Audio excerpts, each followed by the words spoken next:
بسم اللہ الرحمن الرحیم۔ السلام علیکم، میں عمر اوقات حاضری ڈبلیو کے نیوز کے ساتھ حاضر ہوں۔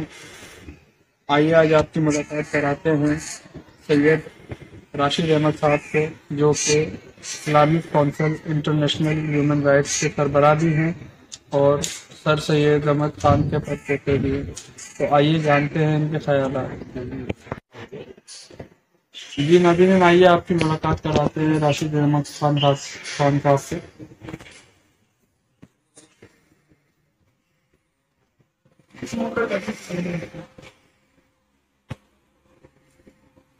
وعلیکم السلام۔ کیا حال ہے آپ کے؟ اللہ کا شکر، آپ ٹھیک ہیں؟ میں اللہ کا شکر ٹھیک ٹھاک۔ آپ تشریف رکھیں، آئیں تشریف رکھیں۔ اور کیا حال چال ہے راشد صاحب آپ کے؟ اللہ کا بہت شکر ہے، بہترین، آپ کی دعائیں چاہیے۔ ماشاء اللہ، بہت شکریہ، آپ نے سب سے پہلے ٹائم دیا۔ آپ کا شکریہ، ڈبلیو کی نیوز کا شکریہ کہ آپ لوگ اتنا دور آئے، شہزاد پور سے ادھر آئے، آپ کا بہت شکریہ۔ سر آپ کی کرم نوازی ہے۔ اور بتائیں آپ کیا آپ کی روٹین رہتی ہے، کیسا آپ کا مزاج ہے، کچھ اپنے بارے میں بتائیں سر، لوگ جاننا چاہتے ہیں بڑے زور و شوق سے۔ میرا روٹین اور جو شوق ہے وہ بڑا سمپل ہے کہ کام کام اور کام، اس بیچ میں جو بھی کام خراب کرنے کے لیے آتا ہے اس سے مجھے بڑا اچھا لگتا ہے۔ کوئی بھی ایسا کام جس کے اندر مجھے ایسا محسوس ہو کہ یہ میرا ٹائم ضائع ہو رہا ہے، مجھے اس سے نہیں چلاتے ہیں۔ اور کوئی بھی کسی کو بھی آپ کوئی ٹائم دو، ٹائم پہ کوئی نہ اس سے بھی مجھے بڑی چلاتے ہیں، کیونکہ آپ کو ٹائم ایک ایسا رکھنا چاہیے کہ آپ کا کام ایک فلو میں چلتا رہے۔ پورے دن کے ٹائم کے اندر ہم نے بانٹا ہوا ہے اور کوشش کرتے ہیں کہ اس ٹائم کے مطابق ہی کام سکتے چلے جائیں۔ کوئی وقت گھر کا ہے، کوئی وقت پڑھانے کا ہے، کچھ پڑھنے کا ہے، کچھ لکھنے کا ہے، کچھ لوگوں سے ملنے کا ہے، کچھ دوستوں سے ملنے کا ہے۔ کسی بھی ٹائم کے اندر ایک دوسرے کو گڑبڑ نہیں کرنا چاہیے۔ بالکل صحیح کہہ رہے ہیں۔ ایسا ڈاکٹر صاحب ابھی کیا کہتے ہیں، جو میچ چل رہا ہے تو ہمارا جو فائنل ہے وہ انڈیا کے ساتھ ہوگا یا آپ نے نہیں بتایا؟ بس آپ سمجھ جائیں۔ مجھے پتا نہیں ہے کیونکہ میں کرکٹ دیکھتا نہیں۔ انگلینڈ، اچھا، ان دو کا میچ ہو رہا ہے؟ جی مجھے بالکل ان کے تجزیہ کے بارے میں کہہ نہیں سکتا ہوں، کیونکہ میں نے عرض کیا کہ کوئی بھی ایسا کام جس میں آپ کو لگے کہ ٹائم ویسٹ ہو رہا ہے وہ غلط ہے۔ کرکٹ جیسا کھیل کیا ایک پاکستانی قوم کو سوٹ کرتا ہے، جو قوم اتنے قرضے میں ہے، جو بینک ڈیفالٹ کے قریب آ گیا ہے، جو ڈوبنے کے قریب آ گیا ہے، پاکستانیوں کے پاس نہ بجلی ہے، نہ سڑکیں، نہ کچھ ہے، اور ہم وہ والی عیاشی کر رہے ہیں جو ورلڈ کلاس لوگ کرتے ہیں، وہ جن کے پاس بہت پیسہ ہے، وہ والا کام ہم کریں اور اس کے اندر ہم بیٹھ کے ٹی وی اور ان چیزوں کے اندر دیکھیں تو یہ بڑا عجیب لگتا ہے۔ اس سے مجھے بالکل پتہ نہیں ہے کہ کون جیت رہا ہے، لیکن پاکستانی بولیں گے تو جہاں پاکستان ہوگا ہم کہیں گے کہ پاکستان جیتے، تو اس سے بہتر یہ ہے جو اچھا کھیلے گا وہ جیتے گا۔ صحیح۔ اچھا ڈاکٹر صاحب، شوق کیا رکھتے ہیں آپ، کھانے کے حوالے سے یا موسیقی کے حوالے سے، یا جو آپ کے شوق ہوں؟ مجھے جو مل جائے میں کھا لیتا ہوں، کیونکہ میں کھانے کے لیے زندہ اور مجبوری میں کھانا ہوتا ہے، صرف اس لیے کہ زندہ رہنا۔ باقی کوئی چیز پسند نہیں ہے، جو چیز مل جائے اس کو بسم اللہ الحمدللہ پڑھ کے کھا لیں گے۔ اور موسیقی سے کچھ لگاؤ ہے آپ کو؟ اور قرآن کی آیت ہے وَالشُّعَرَاءُ يَتَّبِعُهُمُ الْغَاوُونَ، کہ جتنے شاعر ہیں اور جتنے بھی یہ موسیقار ہیں یہ سارے جہنم میں جائیں گے۔ اس لیے مجھے انتہائی نفرت ہے موسیقی سے، اور میں شاعری نہ سنتا ہوں نہ سمجھتا ہوں، اس لیے میوزک سے اور ان چیزوں سے میں بہت دور ہوں۔ جی ماشاء اللہ، بہت زبردست۔ اور آپ ابھی ماشاء اللہ وکیل بھی ہیں، تو یہ وکالت کا آپ نے کیسے سوچا ہے کہ اس طرف مجھے آنا چاہیے؟ یہ ہماری 7ویں جنریشن ہے جو وکالت کے پیشے سے منسلک ہے، ریسنٹ وکالت سے۔ اور اگر ہم ویسے اٹھا کے دیکھیں تو ہماری یہ تقریباً 40ویں نسل ہے، کیونکہ ہم 40ویں نسل سے آ رہے ہیں رسول اللہ صلی اللہ علیہ وسلم سے۔ تو ہمارے رسول اللہ نے آپ کی وکالت کری، سب سے بڑے وکیل آپ تھے، آپ نے وکالت کری، اس کے بعد سلسلہ یہ وکالت کا جاری رہا، اور یہی کام آپ دیکھیں گے تو اہل بیت میں اور اہل بیت کے بعد والوں نے سب نے یہی کام کیا، صرف وکالت ہی کری، اللہ کی، اس نظام کی، اس دین کی۔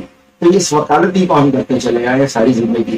یہ تو بدقسمتی سے انگریز آ گئے اور اس کے بعد یہ ہماری 6 7 نسل اس انگریزی قانون کی وکالت کر رہی ہے، تو ہم اس پیشے سے منسلک ہیں، لیکن ساتھ ساتھ اسلامی وکالت اور اسلامی کی وکالت بھی رہے ہوتے ہیں، مدارس بناتے اور دیگر معاملات کرتے ہیں۔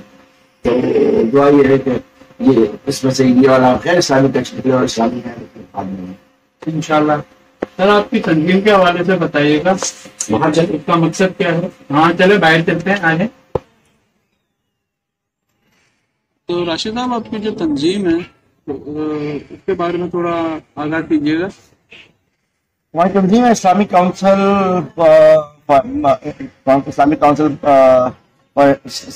पर आलमी इंसानी हुकूक के नाम से, यानी Islamic council for international human rights.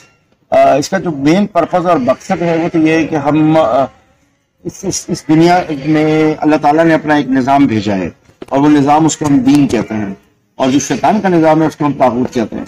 तो जो दीनी निज़ाम है उसमें 1400 साल उसको आए हैं, जो रसूल सल्लल्लाहु अलैहि वसल्लम के जरिए आया शरीयत की सूरत में, उसको आए हुए 1400 साल हुए हैं, जिसमें से 1300 साल इस पूरी दुनिया के ऊपर ये निज़ाम हावी रहा है।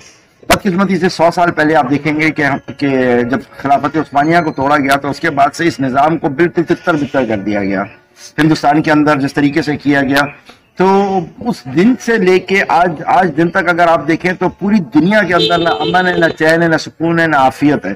वो सिर्फ इसलिए क्योंकि अल्लाह ताला का जो निज़ाम था वो अल्लाह का बनाया हुआ था, वो रब्बुल आलमीन है, वो छोटे गरीब अमीर मर्द औरत सबको उसने बनाया, तो वो इतना हम आहंगी से चलता था कि दुनिया में अमन और सुकून था। जब से इंसानों का बनाया हुआ निज़ाम हमारे सर के ऊपर मुसल्लत हुआ है, तो आज आप देख पा रहा हो लोकल गवर्नमेंट परफॉर्म ना कर रहे हो, असेंबलीज परफॉर्म ना कर रहा हो। हम समझते हैं जब तक ये निज़ाम रहेगा उस वक्त तक ये जो कुछ मुसीबतें हमारे ऊपर चल रही हैं वो चलती रहेंगी। तो इस्लामिक काउंसिल का जो मेन काम है वो ये बात बावर करवाना कि अल्लाह के निज़ाम ही वो वाहिद निज़ाम है कि जिससे हम सारे मामलात और सारी मुश्किलों से निकल सकते हैं। उसके लिए हमने तंजीम बनाई, और अल्हम्दुलिल्लाह 22 ममालिक के अंदर हमारे चैप्टर्स हैं जो सारे इसी सोच के ऊपर हमारे साथ जमा है, और हम इसके लिए काम करते हैं और इसकी सोच के ऊपर अपनी कोशिश करते हैं कि लोगों को वापस इस चीज़ की तरफ लेके आएं। अब वो निज़ाम आज के दौर में कैसे नाफिज हो सकता है, उसके लिए हम बहुत आसान और आरामदेह निकालते हैं। उसके लिए वर्कशॉप्स करते हैं, सेमिनार करते हैं, स्कूल कॉलेजेस में बच्चों से बात करते हैं, रोज़ाना की मीटिंगें करते हैं, बच्चों से बातचीत करते हैं, नौजवानों से, ख़वातीन से। तो तमाम विंग्स हमारी काम कर रही है, तो जिसमें हम सिर्फ ये बावर कराना चाहते हैं कि ये निज़ाम कितना ज़रूरी है। राशिद साहब बहुत शुक्रिया। अच्छा राशिद साहब ये बताइएगा कि मज़ाया भी सवाल है, शादी माशाल्लाह एक ही है या कुरान की आयत है कि हम आप निकाह करें और एक करें, दो तीन चार तक की इजाज़त है, लेकिन अगर आप सबके दरमियान बराबरी नहीं कर सकते तो एक ही करिएगा। तो मैं उन डरपोक लोगों में से हूँ जो ये समझता हूँ कि मैं एक से ज़्यादा को मुँह नहीं दे सकता, तो इसलिए अभी तक एक ही है। माशाल्लाह। बच्चे कितने सर आपके? माशाल्लाह अल्हम्दुलिल्लाह 4 बेटियां हैं और एक मेरा बेटा है। माशाल्लाह। फिर मैं सर आपसे ये पूछूंगा कि WK न्यूज़ के बारे में आपका क्या राय है, क्या आप मौक़िफ़ देना चाहेंगे? इस वक्त जो सारा दौर है वो सोशल मीडिया का दौर है, और सोशल मीडिया की वजह से इस वक्त बहुत से नौजवान हमारे ऊपर आ रहे हैं, और एक बहुत बड़ी फील्ड है ये, इसकी स्काई इज़ द लिमिट है। और इस सोशल मीडिया पे जो अच्छे तरीके से काम कर ले, जो अच्छे सवालात अच्छे तरीके से अपनी प्रेजेंटेशन कर ले, अपने मामलात कर ले, तो वो एक अच्छा साथी भी बन सकता है और एक रिस्पॉन्सिबल शहरी भी बन सकता है। WK न्यूज़ जिस तरीके से इंटरव्यू कर रही है और कहाँ से ढूंढती हुई मुझ जैसे के पास भी आ गई, और भी आपके मैंने प्रोग्राम्स देखे, तो मैं समझता हूँ कि आप अच्छा काम कर रहे हैं, और उम्मीद है कि इंशाल्लाह ताला ये आपका कारोबार अच्छा चलता रहेगा। काम के मेहमान लीजिए, मुझ जैसे को तो आपने ले लिया, मैं तो एक मामूली सा आदमी हूँ, लेकिन काम क्यों लीजिए ताकि जो ऑडियंस है वो इंतज़ार करे कि अब नेक्स्ट कौन सा मेहमान ऐसा आने वाला है जिसके ज़रिए हम कोई प्रोडक्टिव बातें सुनेंगे, वही घिसी पिटी पुरानी बातें ना सुने। अच्छे लोगों को लीजिए जिनका बैकग्राउंड अच्छा है, जो बात को समझते हैं, ढूंढ के निकालिए, आपको बहुत से काम के लोग नज़र आएंगे। आजकल बड़े अच्छे लोग जो हैं वो बस पीछे चले गए। जरूरी नहीं है कि कोई बड़ी सेलिब्रिटी हो या कोई जान पहचान वाला आदमी हो, आप उसी के पास जाएं। एक आम आदमी से भी लेंगे, वो भी बहुत काम की बातें करेगा। इंटीरियर साइड पे जाएंगे तो बुजुर्गों से बात करेंगे, आपको बड़ी काम की चीजें निकलेंगी। लोग कंटेंट देखना चाहते हैं, लोग बातें सुनना चाहते हैं, शक्लें नहीं देखना चाहते। शक्लें देखने के लिए उनके पास बहुत सारे और जराए मौजूद हैं। लिहाजा अच्छा काम कीजिए, और उम्मीद आपसे यही है कि आप अच्छा काम करेंगे। अगर मुझ जैसे नालायक को आपने जगह दी है तो बाकियों को भी आप नहीं सर, आप नालायक नहीं, आप माशाल्लाह ये काफी हस्ती है माशाल्लाह। आपका हुस्न ज़र्फ़ है, आपका हुस्न ज़र्फ़ है जी। ठीक है, बहुत शुक्रिया राशिद साहब, आपने मुझे टाइम दिया। जज़ाकल्लाह, बहुत शुक्रिया आप आए। जी नाज़रीन, जैसा कि आपने देखा राशिद साहब से हमारी गुफ्तगू। मुझे इजाज़त दीजिए। WK न्यूज़ के साथ उमर वकास हैदरी, कैमरामैन उर्वा कुरैशी के